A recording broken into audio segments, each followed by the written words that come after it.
Thank you very much for joining us today. Commissioner Sacco is joining us as well. Good morning. Nice to see you. Greetings and a warm welcome to this special event on Trade for Food Systems Transformation, which is jointly organized by FAO and UNCTAD. My name is Lauren Phillips. I'm the Deputy Director of the Inclusive Rural Transformation and Gender Equality Division at FAO. And we are thrilled to have an amazing lineup of speakers today who are going to share their insights and thoughts on the crucial role of trade in transforming our food systems to become more efficient, inclusive, resilient, and sustainable. Before we start, I'd like to just open by framing the conversation we're going to have here a bit today. Since 1995, the volume of food and agricultural trade has more than doubled, both in volume and in calories, with low and middle-income countries playing an increasingly important role. In fact, food and agricultural trade networks have become denser, and more countries are trading with one another. Analysis from the FAO shows that the number of trade flows between countries expanded from around 11,000 in 1995 to over 17,000 in 2019, prior to the pandemic. Trade, in fact, connects individuals and countries at all levels in agri-food value chains. And this includes linking farmers and consumers from around the world, connecting nations at a global scale, and allowing for linkages in domestic markets.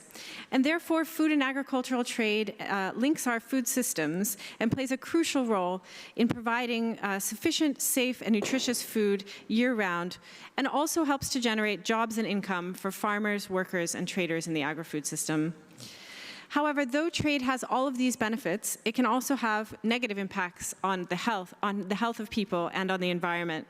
It can increase the availability of highly processed and unhealthy foods that can contribute to obesity and malnutrition, and it may encourage unsustainable farming practices, negatively impacting water, land use, biodiversity, and ultimately food security.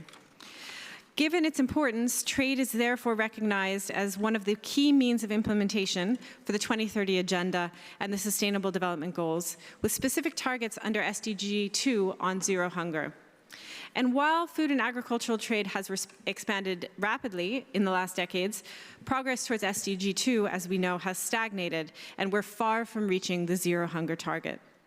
The outbreak of COVID-19 and the war in Ukraine have demonstrated the significance of trade in global markets for keeping supply chains alive and for feeding the world.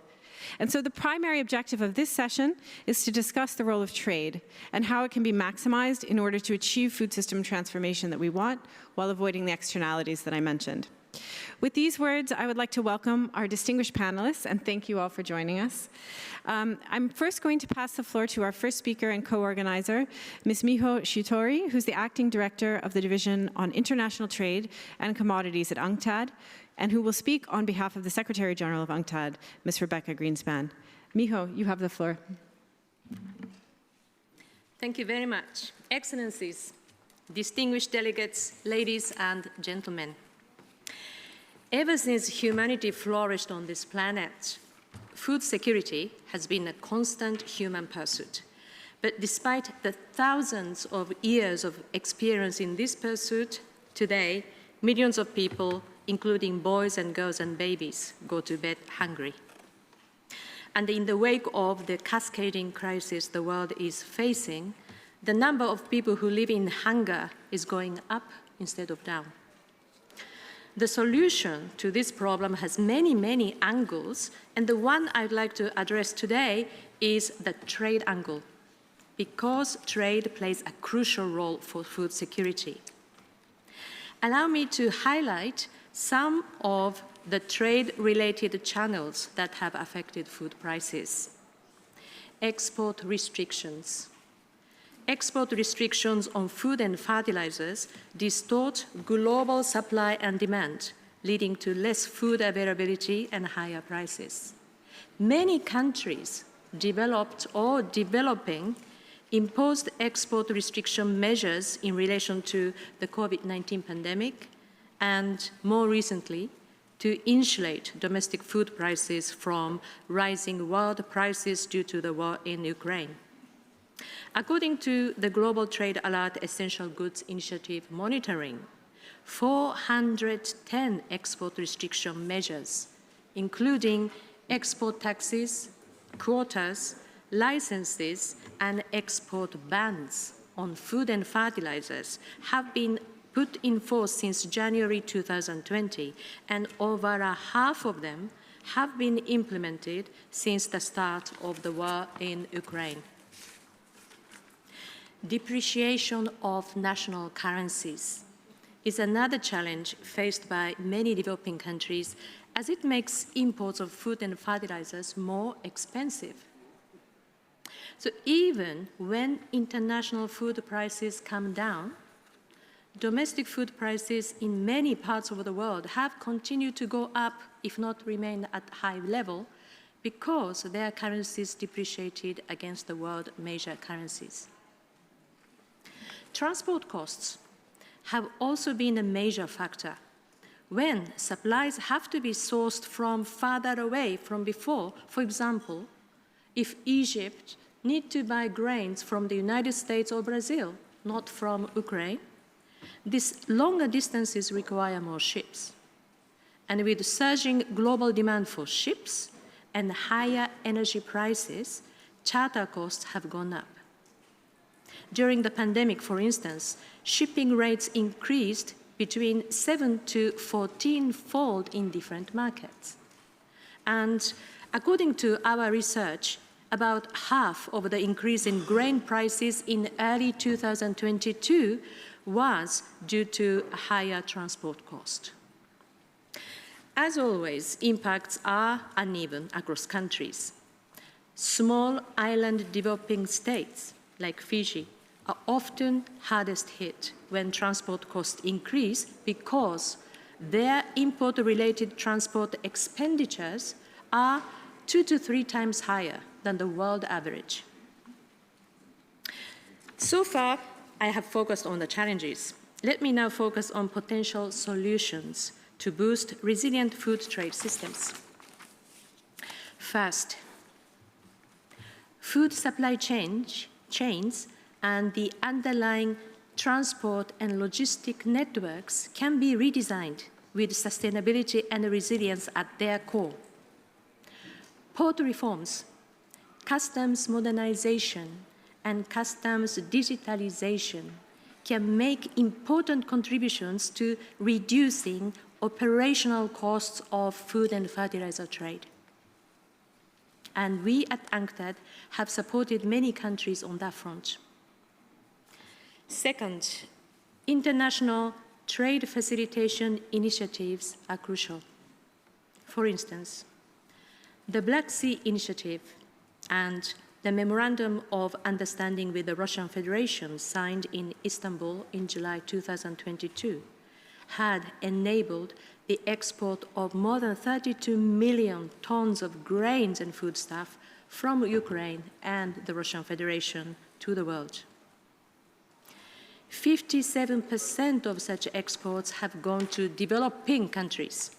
And if we look at wheat exports to the least developed countries more than doubled in 2022 compared to the start of the war.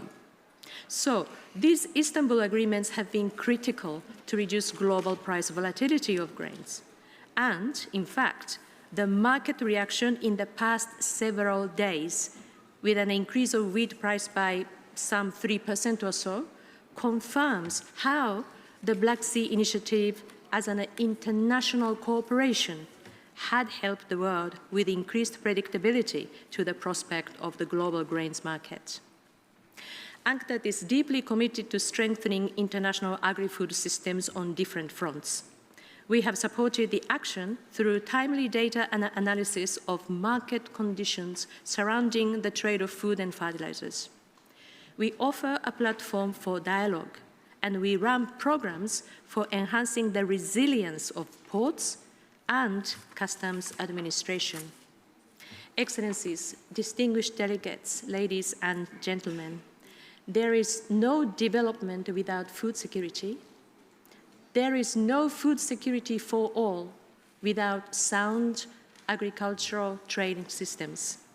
There is no way that we do not keep building more resilient global food trade system, and this requires firm commitment and action from all.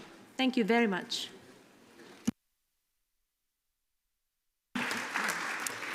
Thank you so much for these insightful words, especially about the role and the importance of open trade in periods of crisis, and for the specific policy interventions that you mentioned. I have now the honor of presenting our keynote speaker, the WTO Director General, Dr. Ngozi Okonjo-Iweala, who unfortunately, due to a problem with her unforeseen circumstances and travel, can't be with us in person, but she's available to join us virtually, and we're happy to welcome her in that way. Director General, the floor is yours to make your opening statement, and then we look forward to comments from your colleague who's here in person. Well, thank you, Lauren. Excellencies, distinguished delegates, ladies and gentlemen, thank you for inviting me and the WTO to be part of this important stock-taking exercise.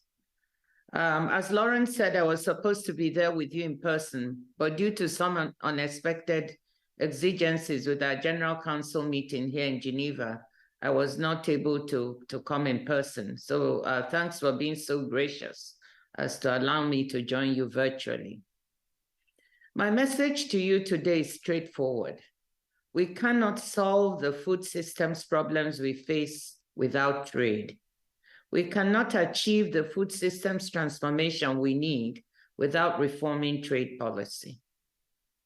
1 in 5 calories consumed around the world is traded across an international border. Many countries import the majority of the food they eat.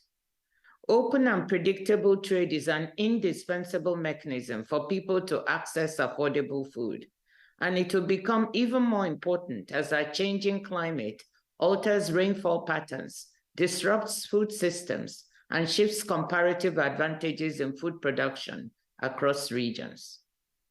Farm trade rules and policies shape the incentives influencing production, investment, and consumption decisions at the center of the food systems transformation. For instance, farm subsidies that create unfair competition and incentivize the overuse of water or fertilizer represent public resources that could be better deployed on other pressing priorities for the food system. High trade barriers could make it more expensive to switch to drought-resistant crop varieties or to install weather early warning systems. At the macro level, integration into global trade has been a key factor in driving the development and income gains that people in poor countries need to afford adequate quantities of nutritious food. In the decades before the COVID-19 pandemic, trade-enabled growth was a major factor in falling global poverty, which went hand in hand with declining undernourishment until about 2016, when conflicts, extreme weather, and an economic slowdown in many developing countries began to push hunger rates back upwards. We all know what's happened over the past 3 years. The economic impacts of COVID-19 sharply increased the ranks of the food insecure.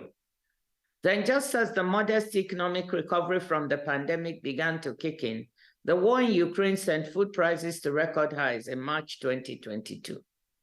According to the new State of Food Security and Nutrition report that the FAO and other agencies released 2 weeks ago, as many as 783 million people faced hunger in 2022 more than before the pandemic. The report warns that hunger is still on the rise throughout Africa, Western Asia, and the Caribbean. It projects that nearly 600 million people will still be facing hunger by SDG 2 target date in 2019, 119 million more than would have been the case without the pandemic and the war. It also reminds us that our concerns extend beyond acute hunger situations. Last year, as many as 2.4 billion people did not have year-round access to nutritious, safe, and sufficient food.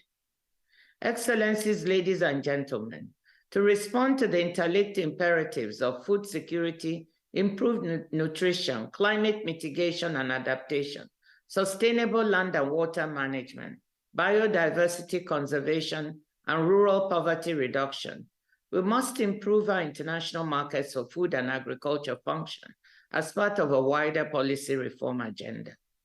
This reform agenda is already underway at the WTO, but we have a long road ahead. 2 years ago, ahead of the Food Systems Summit, we organized a virtual global dialogue on trade as an essential piece of the puzzle. At that meeting, we made some promises to the food systems community, and we have delivered on those promises in very substantial measure. At our 12th Ministerial Conference last June, WTO members took a legally binding decision to exempt from export restrictions food purchased by the World Food Programme for humanitarian purposes. Ministers also agreed on a declaration on food insecurity, pledging to facilitate trade and improve the functioning of global agri-food markets. They initiated discussions on how to make people in least developed countries and net food importing developing countries more resilient against food insecurity, with recommendations due later this year. The landmark agreement members reached last June on curbing harmful fishery subsidies will bolster food security in the many communities where depleted marine fish stocks represent a clear and present threat to basic nutrition and health. If your government has not yet deposited its formal instrument of acceptance of this agreement with me, please do so soon so that this agreement can enter into force and start delivering its benefits for food security. Trade and the WTO have been helping people and countries cope with the recent crisis. Open, deep, and predictable international markets for staple cereals have allowed countries like Ethiopia to cushion the blow from the sudden loss of access to Ukrainian grain by importing wheat from places like the United States and Argentina. We have been pushing members to live up to their pledges and remove the export restrictions on food, feed, and fertilizers that many introduced after the start of the war in Ukraine. The number of restrictions has come down from 104 to 59 as of mid-July, so 45 were phased out. Still, there's a lot of room for improvement, but we're moving in the right direction. The World Food Programme recently told the WTO Agricultural Committee that the exemption from export restrictions had helped them source food from more countries and enabled faster and more localized procurement. On access to fertilizer, we have prepared 2 reports, one with the FAO and the other for the G20 with both the FAO and the World Bank, calling for open and transparent trade in fertilizers, coupled with financial support and contract swaps to help get fertilizers to farmers in vulnerable countries. Recent estimates from IFPRI suggest that while global fertilizer use declined by 5% in 2022, it was 25% lower in sub-Saharan Africa, excluding South Africa. Even as global fertilizer prices came down from the peaks reached early in the year, local currency prices remained very high across much of the continent, and fertilizer use, already the world's lowest, has fallen back to levels seen in the mid-2010s, with yields sure to be affected. President of France, President Emmanuel Macron, and German Chancellor Olaf Scholz have recently highlighted the case for diversifying global fertilizer production to ensure supply resilience. There is a strong case for expanding production in Africa and for ensuring that much of it goes to consumption on the continent. In the immediate term, we will continue to monitor members' trade measures on food, feed, and fertilizer, and use every opportunity we have in Geneva, at the G20, and elsewhere to urge them to keep reducing export restrictions. These efforts may be weakened by the recent termination of the Black Sea Grain Initiative, particularly if concerns about wheat and grain availability prompt other governments to panic and introduce export restrictions of their own, leading to a vicious cycle of higher prices, more restrictions, and volatility. We will work hard to keep calories moving around the world, keep export restrictions down, and speak up in favor of keeping humanitarian corridors open and maintaining market transparency through the Agricultural Market Information System, AMIS. WTO committees on sanitary and phytosanitary measures and technical regulations will continue to serve as a venue for members to ease trade obstacles to the innovative technologies that will be part of making agricultural production more environmentally sustainable. Looking ahead, for the WTO to build on the past year's achievements and contribute to the necessary transformations in our food systems, we need to act on two related fronts: delivering results in our long-standing negotiations on agricultural trade and ensuring that the WTO does its part to help food systems meet the full spectrum of environmental sustainability challenges, from climate change to better water, land, and input use. On the first, while the WTO's existing agreement on agriculture has provided a solid foundation for the growth of agricultural trade, it dates back to the 1990s. Agreement on how to update it has been elusive, despite over 20 years of negotiations. Members did take an important step forward on reducing market distortions when they agreed to eliminate agricultural export subsidies in 2015. But talks since last year's outcome on food insecurity and the World Food Programme have not made as much progress as we would like, from issues on domestic support through to market access and export restrictions. One especially thorny area is the issue of rules limiting the support that countries can provide when governments purchase food from farmers at minimum prices to build public stocks. Some developing countries want to change the method for calculating these support levels. Others fear that accumulated stocks could ultimately be released onto international markets and argue for wholesale reform of farm support rules so producers can compete fairly. I understand that these issues are difficult. Agriculture is a delicate issue in every country, rich or poor.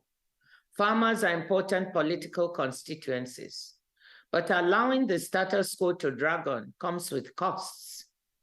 Hundreds of billions of dollars worth of subsidies are not just trade distorting, but often can be environmentally damaging. All while zero hunger remains a distant prospect. The excellent chair of our agriculture negotiations, Ambassador Alparslan Akasoy of Turkey, has urged negotiators to view the agricultural negotiations through the prism of food security, an objective that all members share. WTO members have responded constructively with negotiating proposals. But what we really need is political breakthroughs on public stockholding, domestic support, export restrictions, or market access issues. And this is where I need your help.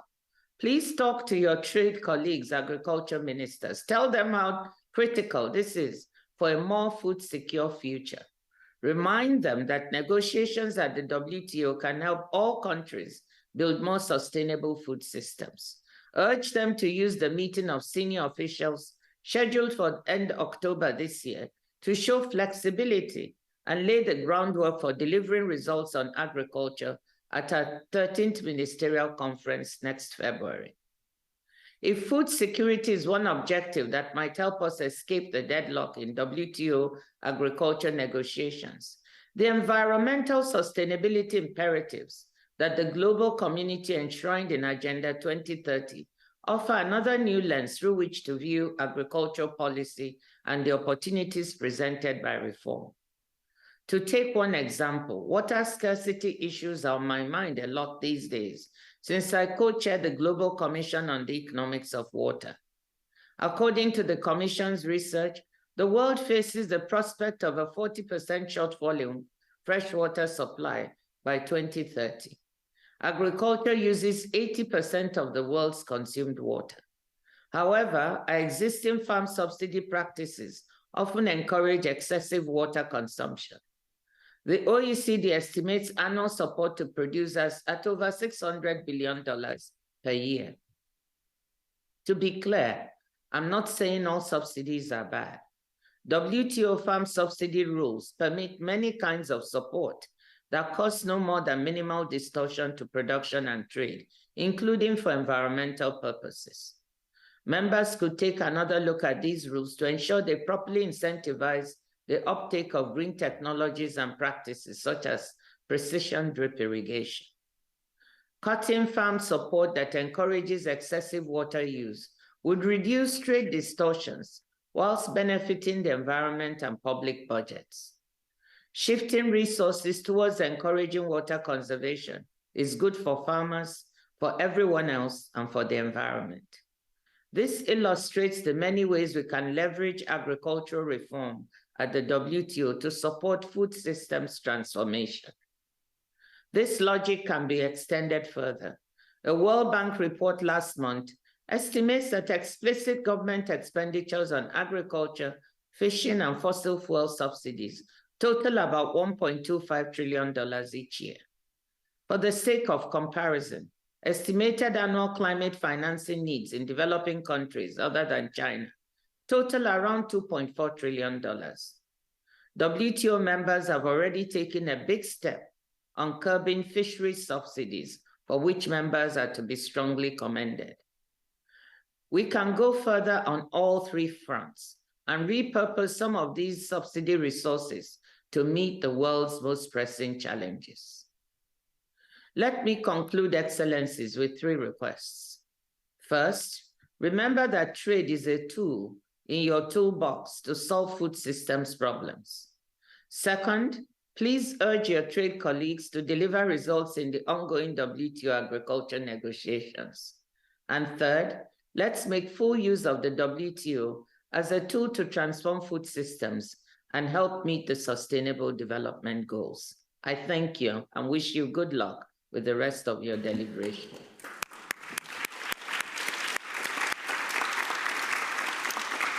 Director General, thank you so much for those comprehensive, wide-ranging, and very informative remarks, as well as for your summary and calls to action for member states to use trade for food system transformation. I have the unfortunate task of telling you all that while we have a very robust and august panel here, we have very limited time because there's another event at 11:30. So I'm going to introduce the panelists and pass them the floor, but I would ask them all to try to keep to 3 to 4 minutes, please, in their responses. So let me just introduce some of our panelists. We have the Honorable Vatimi Rayulu, the Minister for Agriculture and Waterways of Fiji, Her Excellency Ambassador Josefa Sacco, African Union Commissioner for Rural Economy and Agriculture, His Excellency Ambassador Miguel Garcia Winder, Permanent Representative of Mexico to the FAO, Dr. Mohammed Abdur Razaki, Minister of Agriculture from Bangladesh, Mr. John Clark, Director for International Relations and DG Agri for the European Commission, Mr. Jean-Marie Pagam, the Deputy Director General of the World Trade Organization, and finally, Ms. Olga Algeyerova, the Executive Secretary of the United Nations Economic Commission for Europe. Let me start with the Minister from Fiji. Honorable Minister, Fiji is a small island developing state, and we know that that means that your country depends on trade for food security, and that imported calories constitute an important part of daily caloric intake for the Fijian population. So we would be interested to hear your views on the role of trade in safeguarding food security for your country, and what can be done to ensure that trade plays a positive role while addressing negative impacts. Over to you, Minister. Thank you.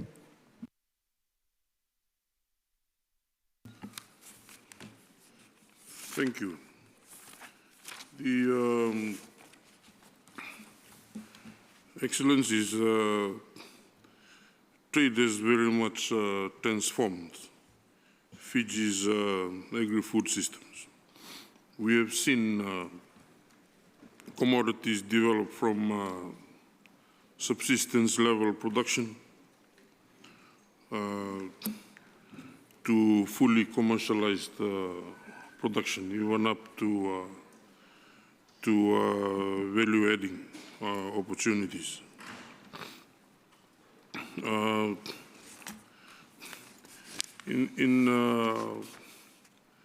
In saying this, I would also like to mention that when it comes to food production in Fiji, as much as we want to produce food to feed our own people. We also have a big tourism industry that we also have to feed. We have around 1 million tourists coming into our country every year.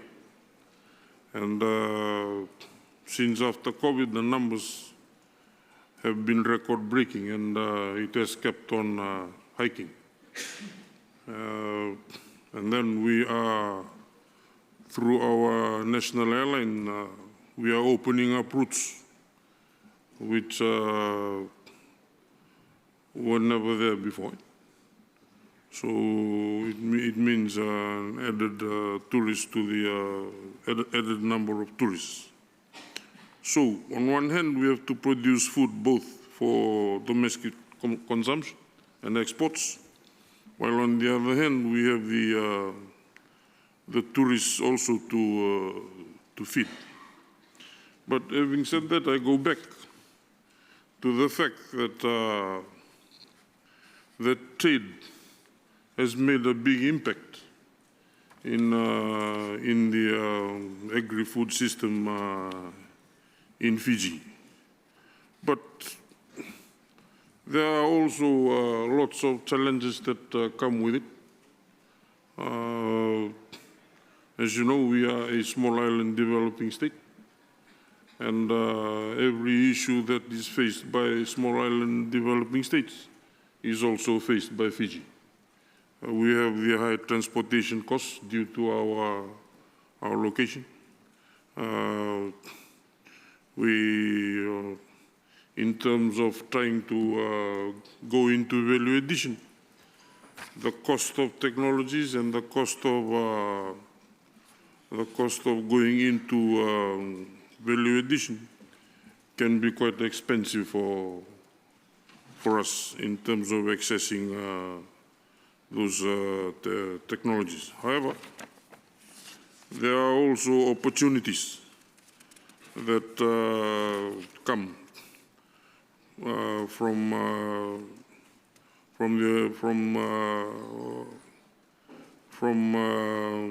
the trade in our food systems.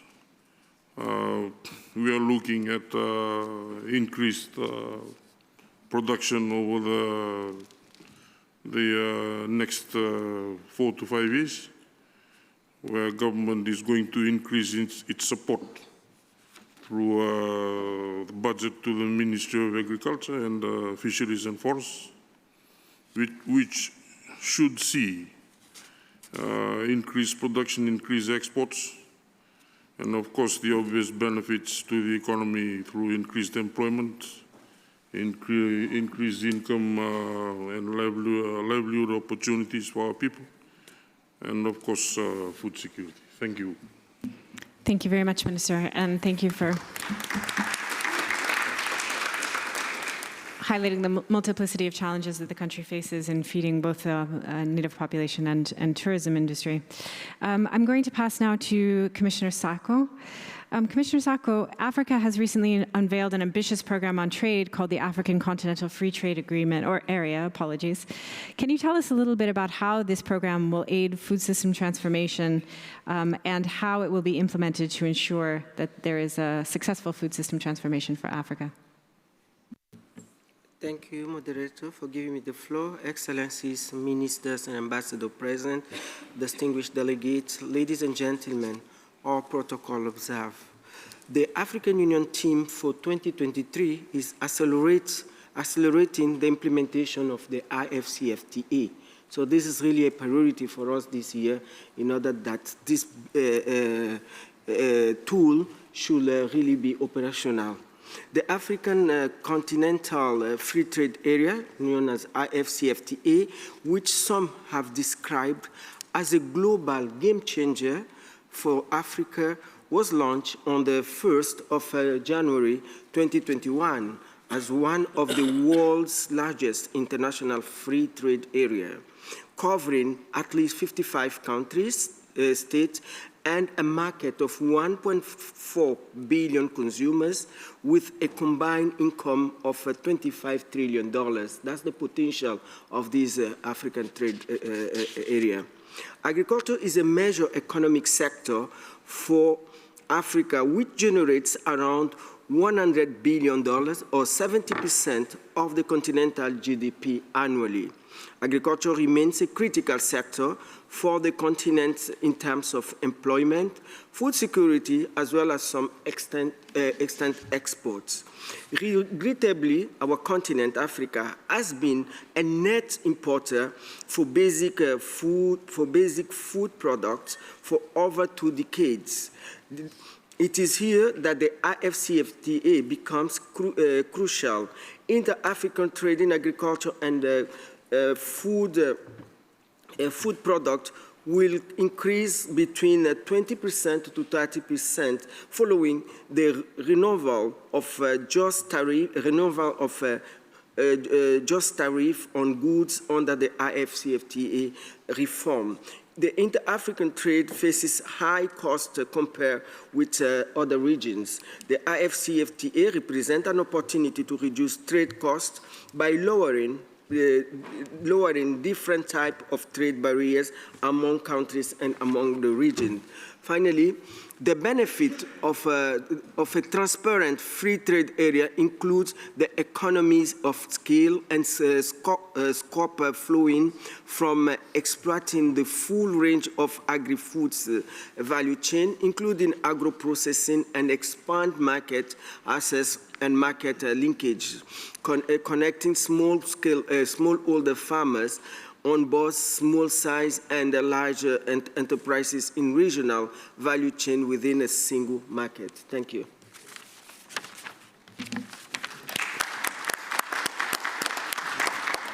Thank you. Thank you so much, Commissioner Sacco. I took note of some of the numbers that you mentioned about the potential growth that could come from reducing the cost of trade in Africa, and just how large the new trade agreement covers the number of people and population that's being covered.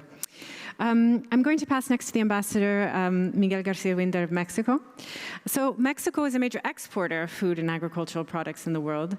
And as is the case with many Latin American countries, we know that trade has played an important role in the economic development of Mexico. And so we're eager to learn from you, Ambassador, about Mexico's experience on how trade can be used to ensure inclusive development and how trade policies can be coherent with other policies the government pursues to ensure sustainability. Over to you. Lauren, thank you. Thank you to everyone. And I want to start by thanking the interpreters to put up with my heavy English, so hopefully they can translate. Lauren, if I can take a lot of time talking about Mexico, but I want to divert the question. And I want to divert the question taking advantage of this opportunity, because I think what is important for us here to discuss today is the role of trade. And I think trade is a very important crossroad. Trade is at a crossroad that we need to address in this meeting. First of all, there are pending unresolved issues that we started in the GATT negotiations that has not allowed us to create an open, fair, rule-based system of trade. So we are pending with that agenda. Secondly, I think there is a perception of trade that's not the best perception. Many people believe that trade is an evil, so we need to change the perception of trade. Third, I think we need to address the issue of equity of trade. So far, the equity of trade is seen like it's benefiting only the largest international companies, and there is no benefit for everyone. So how do we transform this conversation? And sorry, I'm not answering the Mexico, but I think this is important in this type of fora, because it's a fora about the future. It's not a fora about the past.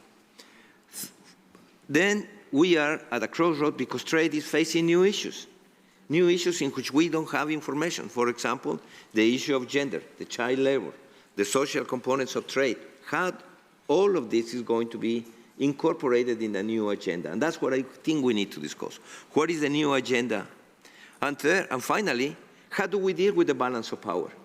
For example, today, there are negotiations about environmental standards for trade that are being set by dominant countries, that are being imposed on exporting countries, without having the necessary support for these countries to adapt. So trade is at a very important crossroad.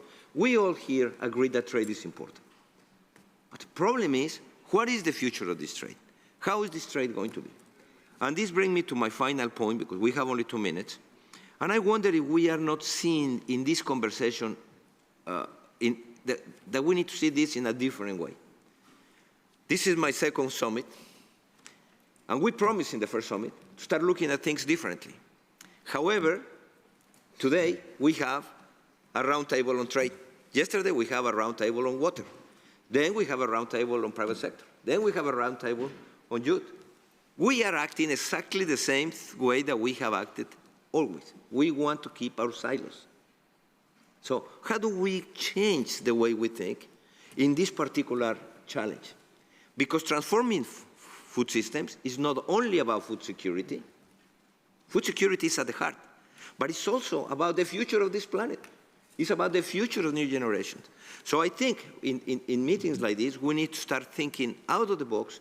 How do we create these missing links to move forward?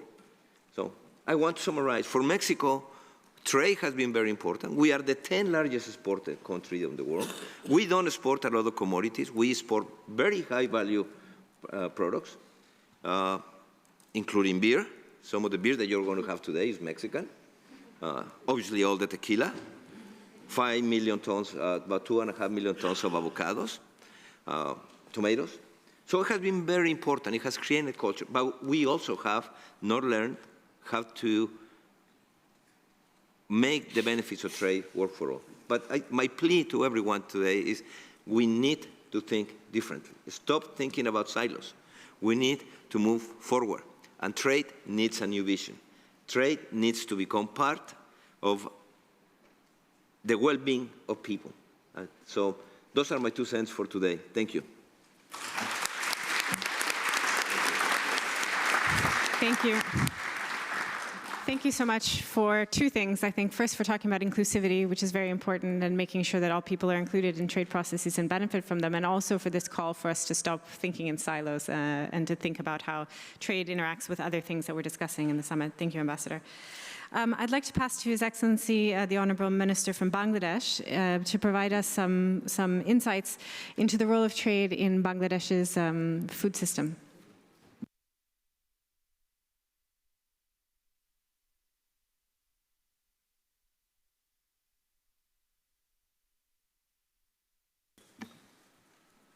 Important topic, trade for agri-food system transformation. As rightly highlighted by others speakers, trade is an integral part of our lives, and how trade system operate impacts on agri-food system in a big way. Bangladesh is dependent on international markets for fertilizer. Around 80% of our annual requirement of 6 million metric tons. Edible oils, around 90% of our requirement.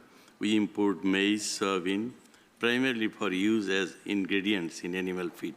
We also import wheat to meet both our procurement requirement as well as growing demand in the open market. With economic growth and urbanization, dietary patterns are changing. There is increased demand for fruits, vegetable, animal source foods, and higher value commodities. We witnessed a 3-fold increase of food import from 2007 to 2017 to $10 billion. The world, we all know, is more interconnected place today than ever before. In recent times, the crisis caused by war in Europe has impacted on freight costs and prices of imported goods. We have increased subsidy to ensure that farmers are able to afford fertilizers so that production does not get affected. Bangladesh mainly exports vegetable, fruits, frozen fish, crabs, prawns, aromatic rice, and rice bran oil among agro products. The government has imposed a ban on the export of major food products, including rice, wheat, and lentils, so that there is no shortage in meeting domestic demand. To encourage export of commodities and services, cash incentive is being provided to the exporter. This has facilitated growth in the export of agricultural product and processed food. frozen shrimp, potato, and the like. Fisheries and feed products are major items of export from Bangladesh. Many initiatives have been taken to ensure healthy and safe supply of fish and fish products. The promotion of industrial export-oriented crops clusters are a thrust area under national agriculture policy. Priority is being given to enforcement of food safety standards and establishment of accreditation laboratories for production of safe and nutritious food, both for domestic consumption and export. Both internal and external trade are important pillars for our agri-food sector. Bangladesh has embarked on an ambitious agricultural transformation program that encompasses development of storage, processing, and transport infrastructure for greater efficiency in production and market operation. A favorable business environment and trade facilitation by strengthening agri-food value chains and addressing existing regulatory and policy bottlenecks for enhanced private sector participation along the agri-food supply chain are also objectives under the Agricultural Transformation Program. The global community is at the crossroads, and business as usual approach will be at our own peril. Greater regional trade cooperation can be means of contributing to lower greenhouse gas emission through lower transport costs. The role of trade in climate change adaptation and mitigation must be recognized. While we are looking forward to graduation from LDC status in 2026, we are conscious that it will affect the external trade front. We are gearing up for this so that our export, including agri-food export, are not adversely affected by withdrawal of LDC-specific international support measures and increased tariffs. Thank you, Minister. Can I ask you to close, please? Just a minute. Fine, thank you. We are exploring multiple options, such as strengthening bilateral regional free trade agreements to maintain duty-free market access for exports, developing export assistance scheme to compliance with WTO, get enlisted with WTO as a net food importing developing country to remain some policy space to support agricultural product marketing subsidies till 2030, as we transform the country's agri-food sector to become efficient and internationally competitive. Thank you. Thank you, Moderator. Thank you, ladies and gentlemen. Thank you so much, Minister. I'm sorry to have to rush you. I'd like to pass to our colleague now from the European Commission, John Clark, who works with DG Agri. John, I have a question for you about what the EU is doing in the area of trade policy to increase resilience of agricultural value chains and to make food systems more sustainable. Thank you, Moderator. Well, we wouldn't have been having this conversation 10 years ago. Certainly for the European Union, we traditionally kept trade cordoned off from other policy areas. Trade was just an end in itself. That's changed. We've recognized over the last 5-10 years, and particularly in the last 3 years, that trade has a role to play in promoting sustainability and contributing to those goals. It's not a panacea, but it can certainly help. And we are acting at 3 levels to try to use trade and trade policy to promote sustainability. The first is the multilateral level. Our participation in this Summit +2 and the whole follow-up to the FSS is an example of that. The WTO also. We are at the forefront of the members who are calling for reform of agricultural subsidies. Trade distorting subsidies are inimical to the environment. We're calling for abolition of export restrictions, which are a beggar thy neighbour policy, which affect net food importing countries very gravely. And so, I subscribe to the WTO DG Ngosi's comments earlier about the role that the WTO can play and trade policy can play to promote sustainability. The second avenue that we are pursuing to use trade policy is bilaterally with our trading partners. The European Union has the biggest single market in the world. It's a very attractive market for partners. It gives us a lot of leverage to incentivize change. And so through our free trade agreements, we are progressively introducing more and more, if you like, provisions, cooperation chapters, conditions on respect for animal welfare, the environment, adherence to the COP21 climate change commitments, abolition of forced or prison labour, and even conditioning market access in our FTAs on compliance with certain production standards. Example, the recently concluded New Zealand free trade agreement. We make market access for beef conditioned upon that beef being produced sustainably with high animal welfare standards.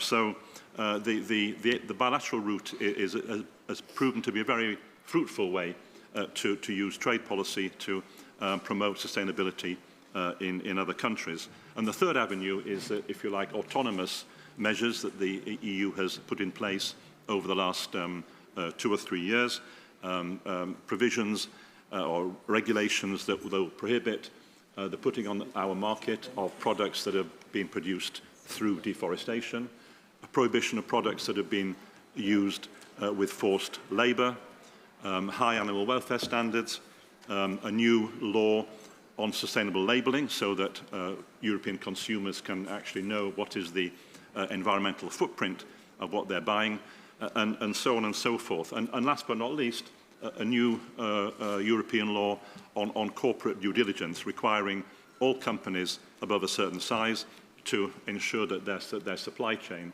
upstream performs according to the highest ethical and environmental and other standards. So the EU is, I think, at the forefront of those important trading regions that is really seriously trying to use a trade policy as an instrument to leverage sustainability around the world. Thank you. Thank you. Thank you for the concrete examples and also for discussing both multilateral and bilateral pathways to make these changes happen. I'd like to pass over to DDG Jean-Marie from the WTO and ask if he has any brief additional points he'd like to make after the DG statement, maybe focusing on the run-up to the ministerial meeting in Abu Dhabi in 6 months' time. Thank you. Thank you very much, Moderator. Excellencies, good morning, everyone. Just 3 points in the very short term that we need to concentrate on. The immediate one is maintain the effort against export restriction. It's all the more important after the suspension of the Black Sea Grain Initiative. This is the only trade tool that we have to keep pressure down on prices. The good news is that it works relatively well. Over 1 year, we have seen 25% decrease of prices. I'm not saying it's all only correlated to export restrictions, but it's a very important factor. So we need to keep that down. Short-term and second issue, we need to continue the effort in favor of fisheries subsidies reform. That means ratification of part 1 of the agreement that we have. The DG said it, but that means also conclusion of part 2 of the agreement within the next 6 months. Part 2 of the agreement is on overfishing and overcapacity. 300 million people directly depend on that issue in the short term. Short term, we need to make a significant step in the structural reform of trade distorting agricultural policies. And there are many, they have been mentioned. The place to start is public stock holding at non-market prices, which is an issue which has been dividing the membership of the WTO for the last 10 years. It is an issue which is very important. It's central in international cooperation. It's a matter of balance between encouraging production and encouraging trade, which are the two sides of the agricultural food security. And the technical parameters are known. They are not intractable. They are related to price, products, circumvention, and safeguards. The problem is political. So we need these impulsions, and it can't come, as the DG has mentioned, from agricultural minister working with a trade minister. We need that political impulse. Other than that, we face the risk of stalemate in those negotiations. So I'll stop here, and thank you, Moderator. Thank you. I'd like to pass the floor to the Executive Secretary of the UN Economic Commission for Europe. Olga, could I ask you a question, please, about the history that the Economic Commission has working on agricultural quality standards? And can you tell us a little bit about how those standards can contribute to promoting fair trade and ensuring food safety at the regional and at the global level? Thank you, Madam. Good afternoon, and thank you for having me. Before I start, I need to say I especially liked the contribution of His Excellency Ambassador of Mexico. Of course, Agenda 2030 is interrelated. We cannot work in silos, and we used to work on nexuses like food, water, energy, environment, transport, health, what means well-being for us. We need to change that approach. But the question was on agricultural quality standards. Of course, they are ensuring safety, quality, resilience, sustainability of agricultural products from throughout the whole supply chains and value chain from, I would say, from farm to fork through trade, okay? So just very briefly, they help us with consumer protection, with accurate product information. They help with market access and trade facilitation because it enables farmers, including the medium and small enterprises, so this is inclusivity, to access the market. They help, of course, with sustainable production because by using standards, we are using more environmentally friendly production methods, reduce use of harmful chemicals, food loss, waste reduction, what is a big challenge. We could speak the whole day. Special topic would be supply chain traceability and transparency. And of course, standards help us to build capacity, to share knowledge, to adding value, encourage diversification, and finally, they lead us to resilience of food systems because in crisis, we promote the quality of products in the global markets. So at UNEC, we host today 100 agricultural quality standards, and namely for fresh fruit, vegetables, dried and dried produce, meat, seed potatoes, cut flowers, eggs, and egg products. It is our working party 7. They develop these. These are indeed experts out of our 56 member states. This is our working party 7 who develop those standards. And they develop as well the supporting materials to help with interpretation and practical application. We, of course, work very closely with the EU because 27 EU member states are our member states. So, for instance, the EU, the specific marketing standards for the 10 most traded types of fresh fruit and vegetables are harmonized with our standards.